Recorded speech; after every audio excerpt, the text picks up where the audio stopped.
तो नगर निगम का काम जनता को सुविधाएं देना होता है। इसी सोच के साथ रतलाम में 1995 में 2 बड़े प्रोजेक्ट्स की शुरुआत की गई थी। साल बीते, पार्टियां, महापौर बदले, पर जनता को आज तक इन प्रोजेक्ट्स का लाभ नहीं मिल पाया। इस चुनाव में सुभाष शॉपिंग कॉम्प्लेक्स और राजीव गांधी सिविक सेंटर की दुर्दशा मुद्दा बना हुआ है।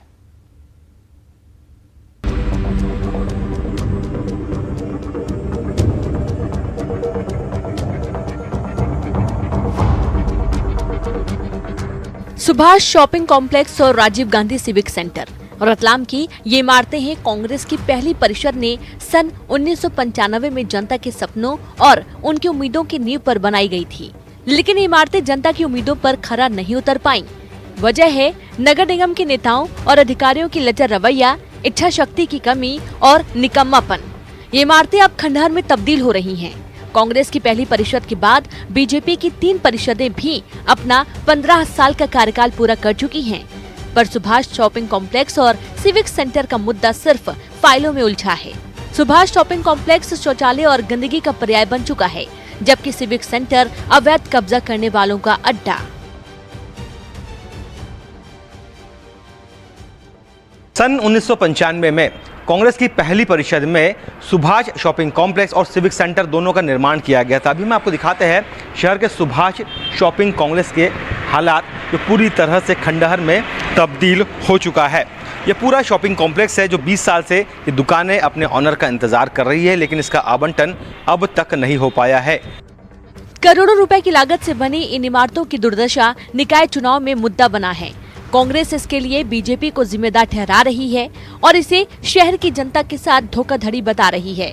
इस मुद्दे को लेकर कांग्रेस ने निगम चुनाव में घर घर जाने की बात कही है। शॉपिंग कॉम्प्लेक्स के नाम से दोनों योजनाएं कांग्रेस सरकार की देन है, कांग्रेस परिषद की देन है। उस जमीन में हमने स्वीकृत करी थी, काफ़ी विस्तृत योजना बनाकर इसको हमने लागू किया था, कंस्ट्रक्शन शुरू हो गया था। लेकिन फिर आप देखिए कि बड़ा दुर्भाग्य का विषय है कि लगातार जो भारतीय जनता पार्टी की परिषदें आई, उन्होंने इसके और किसी प्रकार का कोई ध्यान नहीं दिया। जबकि निर्माण कार्य पूर्ण हो चुका था, उसके पश्चात सिर्फ आवंटन की कार्रवाई करनी थी। वो आवंटन की कार्रवाई भी आने वाली परिषदें नहीं कर पाई। ये बड़ा मुद्दा है और कांग्रेस इस मुद्दे को लेकर जनता के बीच में जाएगी। इस मामले में बीजेपी के पूर्व महापौर शैलेंद्र डागा कांग्रेस पर ही आरोप लगा रहे हैं। शैलेंद्र डागा का कहना है कि कांग्रेस ने बिना किसी योजना के ये निर्माण किया। नियम के विपरीत लोगों को प्लॉट और फ्लैट दिए गए। शैलेंद्र डागा ने कहा कि उनकी परिषद ने इन इमारतों पर चल रहे हुडको के 9 करोड़ का कर्ज भी भुगतान किया। मैं जब महापौर बना तो हमारी परिषद ने इस पूरे प्रकरण का निराकरण कर दिया था। राजीव गांधी सिविक सेंटर का 9 करोड़ से अधिक का हुडको का जो लोन था, वो भी हमने चुकाकर उसको ऋण मुक्त कर दिया था। और चूंकि जमीन नजुल की है, तो जिला प्रशासन और नगर निगम बैठकर आपस में बात कर इस ज़मीन का और इस प्रॉपर्टी को बेचकर जो नजुल का जो शेयर है वो नजुल को दे दे और नगर निगम की बाकी की प्रॉपर्टी का नगर निगम रख ले। कांग्रेस की परिषद ने इसको बनाया था, तो हुडको से इसका लोन लिया था और लोन लेकर इसको बनाया था। क्योंकि उस वक्त आपाधापी मची थी, लोगों को देने के लिए नियम के विपरीत लोगों को प्लाट और फ्लैट और ये सब दे दिए थे। कई लोगों को तो उसकी जो वास्तविक कीमत थी उससे भी कम में दे दिया था। ऐसी स्थिति में वहाँ हो नहीं पाया उसका निराकरण और वो परिषद चली गई। उसके बाद की जो परिषदें थी, चूँकि नगर निगम को उस ऋण को कर्जा चुकाना था और वो कर्जा चुकाना कोई दूसरी परिषद चाहती नहीं थी, इसलिए उसका निराकरण नहीं हुआ। पर हमने उसको कर्जे को चुकाकर इस प्रॉपर्टी का निराकरण कर दिया। अब नगर निगम जब चाहे इसको बेच सकती है। इन प्रोजेक्ट से रतलाम की जनता को तो कुछ नहीं मिला, पर बीजेपी और कांग्रेस के लिए चुनावों का मुद्दा ये जरूर रहा। सुभाष शॉपिंग कॉम्प्लेक्स और राजीव गांधी सिविक सेंटर में फ्लैट्स और दुकान अभी भी लोगों के लिए सपना ही है। सुधीर जैन, न्यूज़ 18, रतलाम।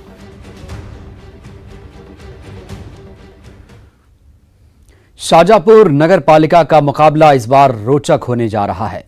कांग्रेस के कब्जे में रही ये नगर पालिका सिंधिया की पार्टी छोड़ने से बीजेपी के खाते में आ गई। इस बार सभी पार्टियां जीत के लिए जोर लगा रही हैं। सभी जीत के दावे कर रहे हैं, जनता से वादे कर रहे हैं।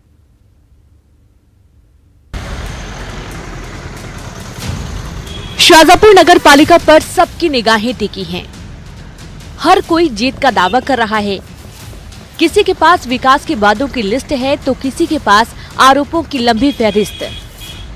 पिछली बार इस नगर पालिका पर कांग्रेस ने कब्जा जमाया था, लेकिन कार्यकाल खत्म होने के कुछ महीने पहले ज्योतिरादित्य सिंधिया की बीजेपी में जाते ही जैकपॉट की तरह ये नगर पालिका भी बीजेपी की कहलाने लगी, क्योंकि जिस शीतल क्षितिज भट्ट ने यहाँ जीत दर्ज की थी, उनका पूरा परिवार सिंधिया खेमे के खास हैं।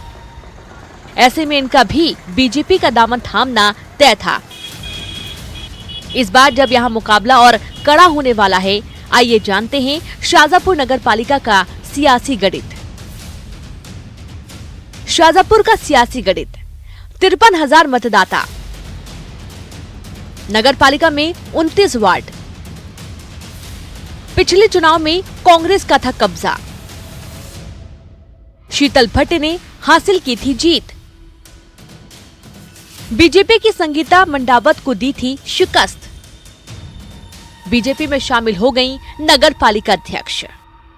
इस बार चुनाव में जीत के लिए बीजेपी और कांग्रेस दोनों ही पार्टियां जोर लगा रही हैं। कांग्रेस पार्टी नगर पालिका चुनाव के लिए आदरणीय कमलनाथ जी ने सर्वप्रथम तो संभाग स्तरीय, जिला स्तरीय हर जिले पे 2 प्रभारी बनाए हैं और उन 2 प्रभारियों के अंडर में भी प्रत्येक नगर पालिका के लिए भी 2 प्रभारी बनाए हैं। ऐसी कांग्रेस पार्टी की तैयारी है। जहां तक कि नगर पालिका स्तर पर कांग्रेस के कार्यकर्ताओं की तैयारी है, प्रत्येक स्तर पर बूथ लेवल तक कांग्रेस के ब्लॉक अध्यक्षों, जिला अध्यक्षों ने कांग्रेस को जिताने के लिए नाम बढ़ाने घटाने से लेके बहुत सूक्ष्म तरीके से मॉनिटरिंग करने वाली टीम बनाकर आगे की नगर पालिका की तैयारी की है। जो भारतीय जनता पार्टी संगठनात्मक व्यवस्था को लेकर चलने वाली पार्टी है, संगठन स्तर पर हर प्रकार की तैयारी भारतीय जनता पार्टी ने की रखी है। जहाँ तक चुनाव आगे बढ़ने का विषय है तो उसके लेके भी भारतीय जनता पार्टी पूर्ण रूप से तैयार है और संगठन के हिसाब से जो भी आदेश होगा उसके लिए सभी कार्यकर्ता तन मन धन से कार्य करेंगे और निश्चित विजय श्री हासिल करेंगे। शाहजहांपुर नगर पालिका अनारक्षित कैटेगरी में होने के चलते इस बार दोनों दलों से दावेदारों की लंबी फहरिस्त है। बीजेपी, कांग्रेस और आप समेत सभी पार्टियां जीत का दावा कर रही हैं। इस बार टिकट की दावेदारी की लाइन कांग्रेस से ज्यादा बीजेपी में लंबी है।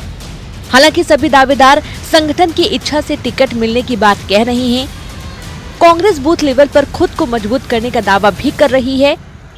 बीजेपी शिवराज सिंह चौहान का 15 सालों की उपलब्धि बता रही है, तो वहीं कांग्रेस कमलनाथ सरकार के 15 महीनों के काम गिना रही है। जनता पार्टी संगठन ऐसा संगठन है जो कार्यकर्ताओं से चलता है। कार्यकर्ता उसकी ताकत है। कार्यकर्ता का मन हमारे उच्च नेतृत्व जो मानेगा वही फैसला करेगा और जो कुछ करेगा वो संगठन ही करेगा। अभी जो चुनाव है वर्तमान में नगर पालिका का निश्चित रूप से वापस कांग्रेस जीतेगी और जो पिछली बार जो टिकट मिला था वो शिंदे जी कहने पर नहीं मिला था। वो टिकट हमारे आदरणीय हुकुम सिंह गराड़ा जी, सज्जन वर्मा जी और रामवीर सिकरवार जी और हम सब लोगों ने मेहनत की थी। एक अच्छे उम्मीदवार थे डॉक्टर वसंत कुमार भट्ट, उनकी बहू को चुनाव लड़ाया था और सभी कांग्रेसियों ने हमने मिलकर मेहनत की थी। इसमें सज्जन वर्मा जी, हुकुम सिंह गराड़ा जी, रामवीर सिकरवार जी, बंटी मना जी, महेंद्र जोशी जी, जिले भर के तमाम नेता साथ में दिन रात काम कर रहे थे। उसका परिणाम था कि हम नगर पालिका चुनाव अच्छे मतों से जीते थे। सारे दावे इनके फेल है। जो इन लोगों ने अपने मैनिफेस्टो में लिखा हुआ था, एक भी काम नहीं हुआ। सबके अपने दावे हैं, जनता से वादे ही वादे हैं। शाहजहांपुर नगर पालिका का मुकाबला कड़ा है। जीत किसकी होगी ये जनता तय करेगी। सुनील हंचूरिया, न्यूज़ 18, शाहजहांपुर। बात मंदसौर की, जहां नगर पालिका चुनाव की तारीखों के ऐलान से पहले आरोप प्रत्यारोप का दौर जारी है। कांग्रेस चुनाव टालने की कोशिश का आरोप बीजेपी पर लगा रही है। बीजेपी आरोप को बेबुनियाद बताते हुए कांग्रेस पर निशाना साध रही है। मंदसौर में नगरपालिका चुनाव की तारीखों की घोषणा अभी नहीं हुई है। चुनाव कब होंगे इस पर असमंजस बरकरार है। चुनाव को लेकर हाईकोर्ट में दायर याचिका पर फैसले का इंतजार है, लेकिन इससे पहले सियासत पूरे जोरों पर है। आरोप प्रत्यारोप का दौर जारी है। कांग्रेस का कहना है कि महंगाई के मुद्दे पर नाकाम बीजेपी हार के डर से चुनाव टालना चाहती है। भारतीय जनता पार्टी नगर निकाय चुनावों में संभावित हार को देखते हुए चुनाव को आगे बढ़ाने पर तुली हुई है। कांग्रेस पार्टी मजबूती के साथ पूरी तैयारी के साथ तैयार हैं। किसी भी क्षण चुनाव होंगे तो नगर पालिका के नगर परिषद और नगर पालिकाओं में पार्षद और अध्यक्ष के उम्मीदवार कांग्रेस पक्ष के जीत की ओर अग्रसर रहेंगे। लेकिन बड़ा दुर्भाग्य है, जिस प्रकार से महंगाई की दर बढ़ी है उससे हर व्यक्ति परेशान है, हताश, निराश है। लेकिन केंद्र और राज्य की सरकार इस पर लागू करने में असफल रही है। इस कारण भारतीय जनता पार्टी चुनाव कराने के पक्ष में नहीं है। कांग्रेस पूरी तरह से तैयार है। किसी भी क्षण चुनाव हो हम बहुमत के साथ आगे बढ़ेंगे। बीजेपी इन आरोपों को बेबुनियाद बता रही है। बीजेपी का कहना है कि कांग्रेस के पास कोई मुद्दा नहीं है। बीजेपी की बूथ लेवल पर तैयारी है। जब भी चुनाव की घोषणा होगी पार्टी पूरी ताकत के साथ लड़ेगी। देखिए, चुनाव कब भी हो, जब भी हो, भारतीय जनता पार्टी का संगठन हमेशा चुनाव के मूड में हो जाता है, क्योंकि चुनाव भारतीय जनता पार्टी का कार्यकर्ता उस एक उम्मीदवार के लिए लड़वाता है जिसके पीछे कमल का फूल है। भारतीय जनता पार्टी ने कभी भी चुनावों से पलायन नहीं किया है। चुनाव से पलायन और विशेष करके नगरीय प्रशासन विभाग में जो डायरेक्ट पद्धति से चुनाव होते थे, कमलनाथ जी की सरकार ने तो विधेयक में अमेंडमेंट कर दिया था, संशोधन कर दिया था कि इनडायरेक्ट पद्धति से चुनाव होना चाहिए। चुनाव का डर तो कांग्रेस में है, भारतीय जनता पार्टी में थोड़ी ही क्या। हम तो चाहते हैं कि नगर पालिका का अध्यक्ष, नगर निगम का महापौर, ये सब डायरेक्ट जनता के तरफ से निर्वाचित होकर के ताकत मिलती है उससे। निर्वाचन करने में जनता का खुद का ये मन बनता कि मैंने इस महापौर को चुना है और मैंने इस अध्यक्ष को चुना है। चुनाव का ऐलान भले ही अभी ना हुआ हो, पर निर्वाचन आयोग की ओर से पूरी तैयारी है। अभी कुछ दिनों पूर्व ही वीसी हुई थी और राज्य निर्वाचन आयोग ने ये निर्देश दिए हैं कि हमें दोनों चुनावों के लिए अर्बन और रूरल पूरी तरह से तैयार रहना है। जिला प्रशासन के लेवल पर जो भी तैयारियां हैं हम लोगों को पूरी तैयारी है और जैसे ही चुनाव के निर्देश आएंगे, हम अर्बन हो या रूरल हो, दोनों चुनाव कराने की स्थिति में हैं। जी, क्या अंतिम तैयारी क्या हो चुकी है सर आपकी? हमारी मतदाता सूची तैयार हो गई है, हमारे मतदान केंद्र तैयार हो गए हैं, हमारे आरक्षण पूरे हो गए हैं जो जिला स्तर पे होने हैं, जो टीमें बननी है, नोडल ऑफिसर्स बनने हैं, सेक्टर्स बनने हैं, जो वेरिफिकेशन होना है मतदान केंद्रों का, जो मतदान केंद्र और ऐसे चीज़ें जो कि संवेदनशील हैं उनकी सूची बनानी है, वो सारा काम हमारा हो चुका है। निर्वाचन आयोग की तरह ही बीजेपी और कांग्रेस भी खुद को चुनाव के लिए तैयार बता रही हैं। जीत के दावे भी किए जा रहे हैं। अब इंतजार चुनाव के तारीखों के ऐलान का है। मंदसौर से न्यूज़ 18 के लिए नरेंद्र धनोतिया की रिपोर्ट। और शहर का संग्राम में वक्त एक छोटे से ब्रेक का। तमाम ब्रेक के बाद हाजिर हूं। बात करेंगे कटनी की। अब बात नगर निगम कटनी के जहां के जाकिर हुसैन वार्ड की बात करेंगे। सबसे पहले पिछले 5 सालों में यहां कितना विकास हुआ, क्या है जनता की राय, आइए आपको दिखा दें। कटनी नगर निगम में इस बार कांटे का मुकाबला होगा। नगर निगम के जाकिर हुसैन वार्ड में पिछले चुनाव में बीजेपी ने कब्जा किया था। इस वार्ड की आबादी 5000 है। इलाके में विकास को लेकर लोगों की मिलीजुली राय है। स्थानीय लोग पिछले 5 सालों में विकास के काम नहीं होने के आरोप लगा रहे हैं, जबकि कई लोग विकास के काम किए जाने की बात भी कह रहे हैं। अच्छे से अच्छा काम करवाने की कोई अगर सोचता है तो ये कहता है कि मेरे बगैर काम होगा नहीं। और नाली नार्दा इतने थर्ड क्वालिटी के पड़े हुए हैं, पूरे गंदगी पड़ी हुई है। बिल्कुल मुझे तो नहीं लग रहा है कि इन्होंने कोई विकास किया भी है तो बहुत गड़बड़ किया है। ये 20 साल से रोड देख ही रहे हैं आप।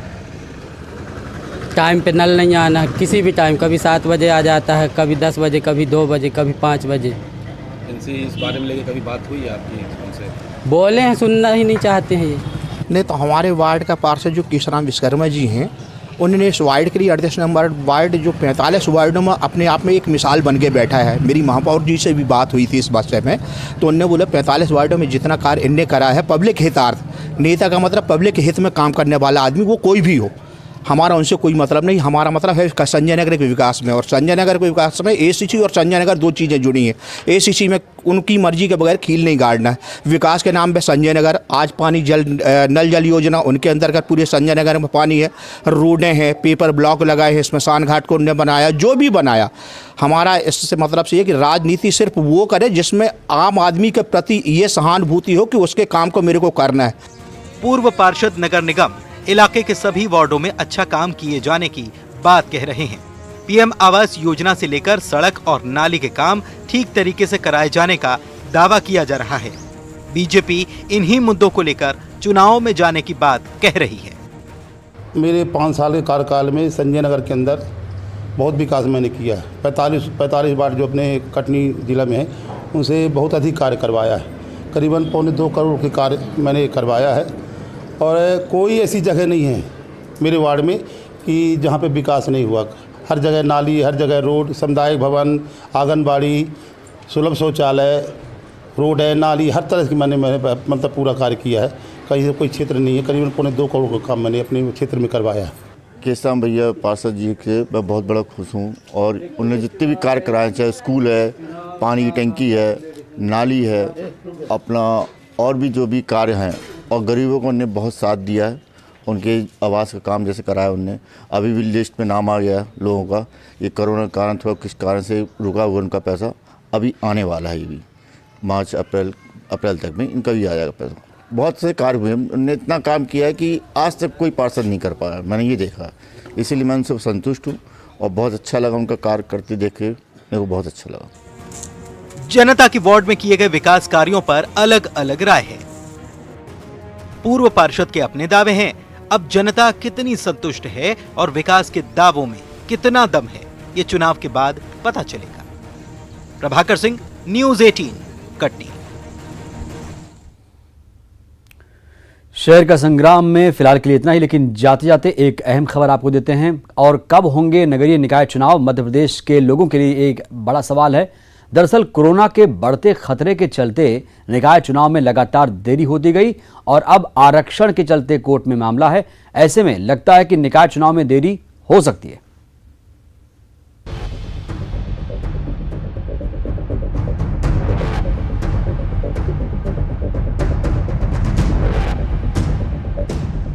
नगरीय निकाय चुनाव आखिर कब होंगे, ये सवाल मध्य प्रदेश की आम जनता की जुबां पर है। पहले से ही कोरोना के चलते करीब 1 साल की देरी हो चुकी है। वैक्सीन आने के बाद कोरोना के कम होते मामलों को देखकर उम्मीद थी कि अप्रैल महीने में ये चुनाव संपन्न हो जाएंगे, लेकिन नगरीय निकाय चुनाव 2021 पर हाईकोर्ट की ग्वालियर बेंच ने बड़ा फैसला सुना दिया। हाईकोर्ट के मुताबिक निकाय चुनाव के लिए महापौर, नगर पालिका और नगर परिषद अध्यक्ष पदों के लिए हुए आरक्षण में रोटेशन प्रोसेस का पालन नहीं किया गया है। ये कहते हुए कोर्ट ने आरक्षण पर रोक लगा दी, जिसके बाद हाईकोर्ट ने राज्य शासन को अप्रैल तक जवाब पेश करने के निर्देश दिए। मामले में अगली सुनवाई अप्रैल 2021 में होगी, जिसके बाद सरकार ने सुप्रीम कोर्ट जाने की बात कही है। वहीं पूरे मामले पर एक बार फिर सियासत भी गर्म हो रही है।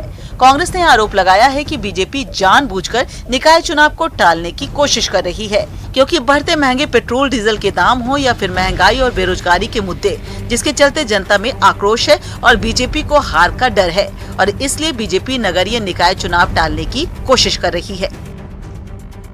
पहले से ही मंसूबे स्पष्ट भारतीय जनता पार्टी के नजर आ रहे थे। ये कतई नहीं चाह रहे थे कि मध्य प्रदेश में नगरीय निकाय के चुनाव हो, क्योंकि जिस प्रकार से महंगाई हावी है, लोगों की सांसें आफत में पड़ी हुई है। पेट्रोल 100 रुपए से ऊपर चला गया है। बाजार की हालत बद से बदतर है। लोगों को सब्जियां, भाजी, अनाज, सब चीजों पर जिस प्रकार